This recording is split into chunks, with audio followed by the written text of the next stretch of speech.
আসসালামু আলাইকুম, সবাইকে স্বাগত জানাচ্ছি বিডি ভিউজের সাপ্তাহিক আয়োজন অ্যারাউন্ড দ্য ওয়ার্ল্ডে। আপনাদের সঙ্গে আছি আমি সুরভি দিবা। সপ্তাহের গুরুত্বপূর্ণ কিছু খবরের বিশ্লেষণ থাকছে আমাদের নতুন আয়োজনে। প্রতিবেদনগুলো তৈরি করেছেন ফারজানা তানিয়া। বলা হয়, যুদ্ধ কারো জন্য কল্যাণ বয়ে আনে না। গাজা যুদ্ধের বাইরের দিক দেখলে এই কথা সত্য মনে হবে। যুদ্ধবিরতির সম্ভাবনা নেই, ইসরায়েলি হামলা থামার সম্ভাবনাও ক্ষীণ। কিন্তু আগের চেয়ে অনেক বেশি তীব্রতার সঙ্গে পূর্ণ উদ্যমে ইসরায়েলি বাহিনীর উপর হামলা চালিয়ে যাচ্ছে ফিলিস্তিনি প্রতিরোধ সংগঠনগুলো। তারা যুদ্ধ করে স্থায়ী জয় পেতে চান। এখন পরিস্থিতি সেই পথেই হাঁটছে। সেখানেই বিজয়ের পথ দেখছেন ফিলিস্তিনিরা।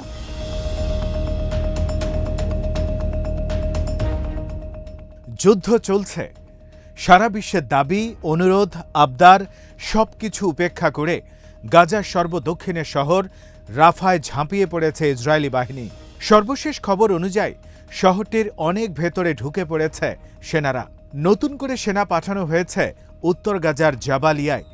গাজা সিটির দক্ষিণ পূর্বে আল জাইতুনেও ইসরায়েলি সেনাদল পৌঁছে গেছে। কিন্তু অবাক করা বিষয় হল, যুদ্ধের 224 দিনে এসেও প্রতিটি ফ্রন্টে পুরো উদ্যম নিয়ে লড়াই চালিয়ে যাচ্ছে হামাস সহ ফিলিস্তিনের অন্তত 8 সংগঠন। তাদের হামলার তীব্রতা দিন দিন বাড়ছে। হামলায় নতুন আঙ্গিকও আসছে। গতানুগতিক অস্ত্রের পাশাপাশি তারা বিভিন্ন আধুনিক সমরাস্ত্র ব্যবহার করছেন।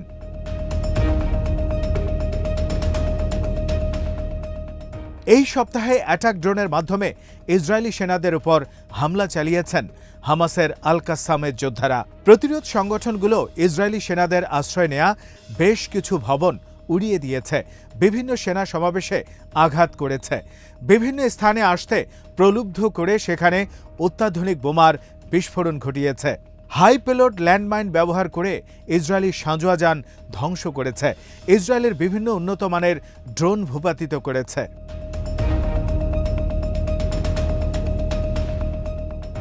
এসব ঘটনায় অনেক সেনার প্রাণহানির পাশাপাশি ট্যাঙ্ক সহ অসংখ্য যুদ্ধযান পুড়ে ছাই হয়েছে বলে বিভিন্ন সংবাদ মাধ্যম জানিয়েছে। এ সময় গাজা থেকে ইসরায়েলি বসতিগুলোতে বিপুল পরিমাণ রকেটও ছুড়েছেন ফিলিস্তিনিরা।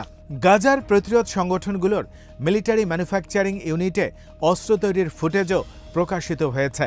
বিশ্লেষকরা বলছেন, প্রতিরোধ যোদ্ধাদের অবিরাম হামলা এবং তাদের বিভিন্ন তৎপরতায় স্পষ্ট, ইসরায়েলি বাহিনীর বিরুদ্ধে যুদ্ধে তারা মোটেও ক্লান্ত নন। দীর্ঘ যুদ্ধের জন্য তাদের প্রস্তুতিও পর্যাপ্ত।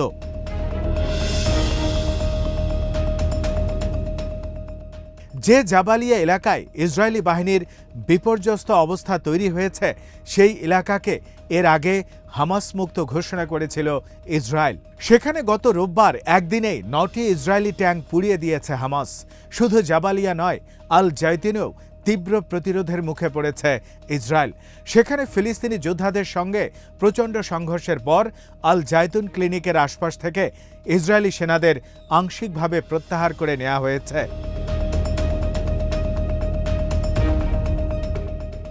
উপত্যকার দক্ষিণের শহর খান ইউনিসকেও হামাস মুক্ত ঘোষণা করে সেখান থেকে সেনা প্রত্যাহার করেছিল তেল আবিব। সেখানেও সপ্তাহের প্রতিদিন আক্রান্ত হয়েছে দখলদার বাহিনী।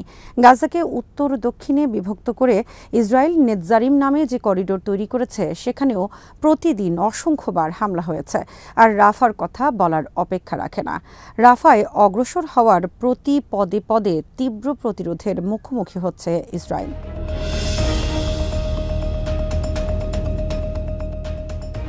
ফিলিস্তিনি যোদ্ধাদের হামলার তীব্রতা এতটাই বেড়েছে, প্রতিদিনই তাদের অনেক সেনা নিহত হচ্ছে।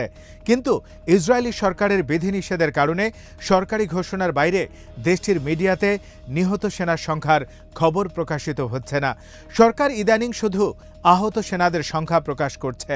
এরপরও সংখ্যার আধিক্যকে গোপন করে 7 অক্টোবর থেকে এ পর্যন্ত 615 সেনা নিহত হওয়ার কথা স্বীকার করেছে তেল আবিব। তাদের তথ্য মতে গাজা যুদ্ধে আহত সেনা সংখ্যা 3361, যাদের মধ্যে 520 জনের অবস্থা ক্রিটিক্যাল।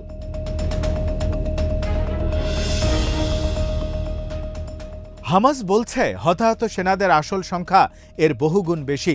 জনরোষ এবং সেনাদের মনোবল ভেঙে যাওয়ার ভয়ে এই সংখ্যা গোপন রাখছে ইসরায়েল। সোমবার হিজবুল্লাহ প্রধান 7 অক্টোবর থেকে এই পর্যন্ত ১৫০০-এর বেশি ইসরায়েলি সেনা নিহত হওয়ার তথ্য দিয়েছেন। ইসরায়েলি সরকার কিংবা মিডিয়া এই বক্তব্যের প্রতিবাদ করেনি।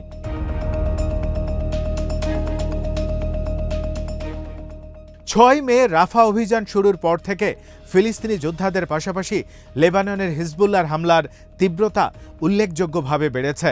তাদের হামলায় উত্তর ইসরায়েলের বসতিগুলোর অবস্থা লণ্ডভণ্ড। এর আগে ইসরায়েলি আকাশ প্রতিরক্ষা ব্যবস্থা হিজবুল্লাহর ক্ষেপণাস্ত্র কিংবা ড্রোন প্রতিহত করতে পারলেও এখন অত্যাধুনিক প্রযুক্তির গাইডেড ক্ষেপণাস্ত্র ও ড্রোনের বেশিরভাগই ইসরায়েলি বসতি এবং সেখানে অবস্থিত সামরিক সাইটগুলোতে নিয়মিতভাবে আঘাত হানছে।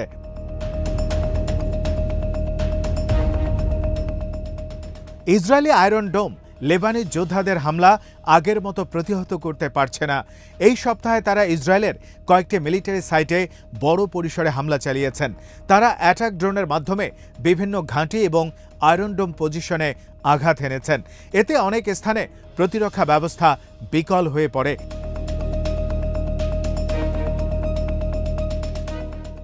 বিভিন্ন সাইটের নজরদারি যন্ত্রপাতি, বাংকার ও গ্যারিসনে হামলা হয়েছে। সেনাদের অবস্থান করা বেশ কয়েকটি ভবনে হামলা চালান তারা। অনেক মার্কাভা ট্যাঙ্ক ও D9 বুলডোজার ধ্বংস হয়েছে। আগে একক হামলায় একটি বা দুইটি ড্রোন ব্যবহৃত হলেও এখন একঝাঁক ড্রোনের মাধ্যমে হামলা চালানো হচ্ছে। এসব হামলায় এই সপ্তাহে অনেক ইসরায়েলি সেনা নিহত হয়েছে বলে নিশ্চিত করেছে হিজবুল্লাহ।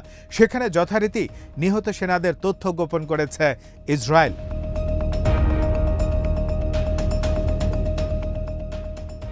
ফিলিস্তিনি যোদ্ধাদের সমর্থনে ইসলামিক রেজিস্ট্যান্স ইন ইরাকও এই সপ্তাহে ইসরায়েলে প্রায় নিয়মিতভাবে হামলা চালিয়েছে। এইলাত বন্দর, রামন বিমান ঘাঁটি সহ বিভিন্ন গুরুত্বপূর্ণ স্থানে আঘাত হানে তাদের ক্রুজ মিসাইল ও আত্মঘাতী ড্রোন। শুধু প্রতিরোধ যোদ্ধাদের হামলা নয়, অভ্যন্তরীণ বিক্ষোভেও পড়ছে ইসরায়েল। নেতানিয়াহু সরকারের পতনের ডাক দিয়ে এই সপ্তাহে ইসরায়েলে বিক্ষোভ করেছেন লাখ লাখ মানুষ। বিভিন্ন স্থানে পুলিশের সঙ্গে সংঘর্ষে জড়ান বিক্ষোভকারীরা।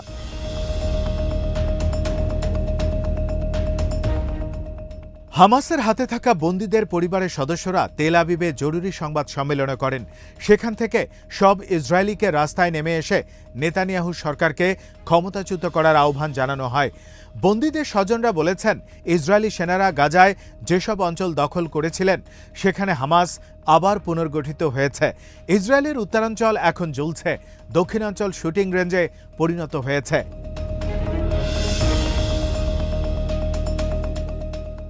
এই সপ্তাহে ব্রিটিশ গণমাধ্যম গার্ডিয়ানের একটি খবর বেশ আলোচিত হয়েছে।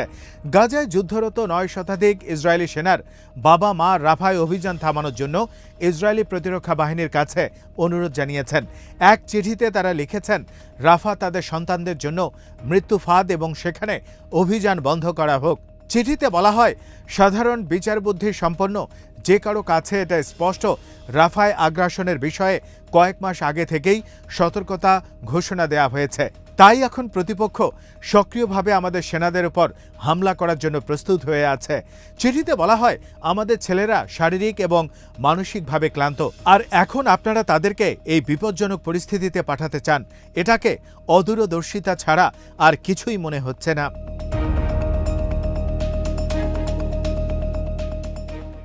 ইসরায়েলের জন্য আরও একটি দুঃসংবাদ এসেছে। তাদের গণহত্যার বিরুদ্ধে আন্তর্জাতিক বিচার আদালতে দক্ষিণ আফ্রিকার করা মামলায় যোগ দেওয়ার ঘোষণা দিয়েছে মিশর, তুরস্ক ও মালদ্বীপ। ধারণা করা হচ্ছে, যুদ্ধবিরতি আলোচনায় ইসরায়েলের অনমনীয় ও অপেশাদার আচরণের কারণেই ক্ষোভের বহিঃপ্রকাশ ঘটিয়েছে মিশর। মিশরের এই পদক্ষেপকে ইসরায়েলের জন্য কঠোর কূটনৈতিক বার্তা বলে মনে করছেন বিশ্লেষকরা।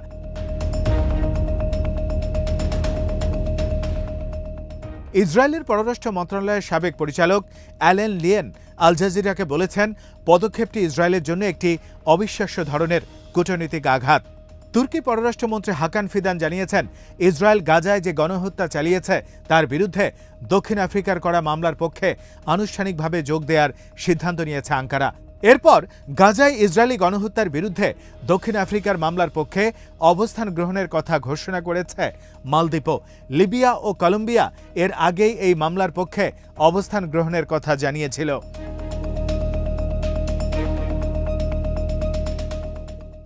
তুরস্কের president Recep Tayyip Erdogan Israeli প্রধানমন্ত্রী বেনিয়ামিন নেতানিয়াহুকে হিটলারের সঙ্গে তুলনা করেছেন। তিনি বলেছেন, গাজায় নেতানিয়াহু যে পদ্ধতিতে গণহত্যা চালাচ্ছেন তা হিটলারের গণহত্যার পদ্ধতিকেও হার মানাবে। তার আরেকটি বক্তব্য বিশ্ব গণমাধ্যমে বেশ আলোচনার জন্ম দিয়েছে। তিনি বলেছেন, তুরস্কের হাসপাতালগুলোতে হামাসের সহস্রাধিক সদস্যকে চিকিৎসা দেওয়া হচ্ছে। আঙ্কারায় এরদোয়ানের সঙ্গে যৌথ সংবাদ সম্মেলনে গ্রিক প্রধানমন্ত্রী হামাসকে সন্ত্রাসী সংগঠন বললে তাকে সংশোধন করে দেন তুর্কি প্রেসিডেন্ট। গ্রিক প্রধানমন্ত্রীকে এরদোয়ান বলেন, আপনারা যখন হামাসকে সন্ত্রাসী সংগঠন বলেন আমরা বিস্মিত হই। হামাস একটি প্রতিরোধ সংগঠন যারা 1947 সালে ইসরায়েলের জবরদখল করা নিজেদের ভূমি রক্ষার চেষ্টা করছে।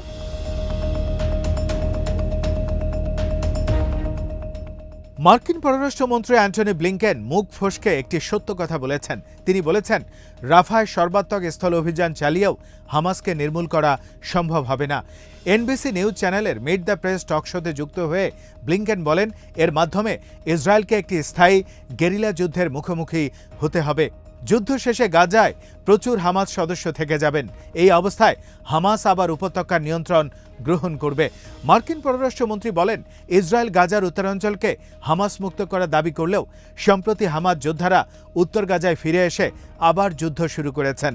তার বক্তব্যের পরদিন নিউ ইয়র্ক টাইমস বলেছে, ইসরায়েলি বাহিনীর বিরুদ্ধে তুমুল লড়াইয়ের মধ্য দিয়ে দিন দিন স্পষ্ট হচ্ছে ভবিষ্যতে দীর্ঘ সময়ের জন্য গাজা উপত্যকায় শক্তিশালী গোষ্ঠী হয়ে টিকে থাকতে পারবে হামাস। বিশ্লেষকরা মার্কিন সংবাদ মাধ্যমকে বলেছেন, ইসরায়েল যখন রাফা নিয়ে ব্যস্ত, সেই সুযোগে অন্য এলাকায় সংগঠিত হচ্ছে হামাস।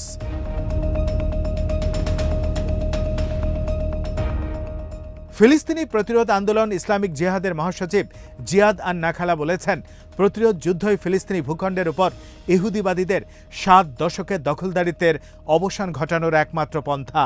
চূড়ান্ত বিজয় অর্জিত না হওয়া পর্যন্ত এই যুদ্ধ চালিয়ে যেতে হবে।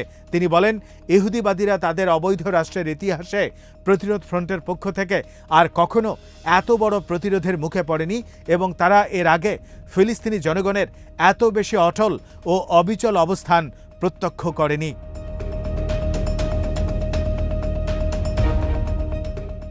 এই অটল ও অবিচল অবস্থানের মধ্য দিয়ে ইসরায়েলকে পরাজিত করাই এখন তাদের লক্ষ্য। হামাসের নেতা ইজ্জাত আল রেশক সেই বিজয়ের দৃঢ় সম্ভাবনার কথা জানিয়েছেন। তিনি বলেছেন, প্রতিরোধ যোদ্ধারাই জয়লাভ করবেন। নেতানিয়াহু বিজয়ের যে স্বপ্ন দেখছে, এই স্বপ্ন কখনো বাস্তবে রূপ লাভ করবে না। তার কোনো লক্ষ্যই এ পর্যন্ত অর্জিত হয়নি। আমি নিশ্চয়তার সঙ্গে বলছি, সামনেও হবে না।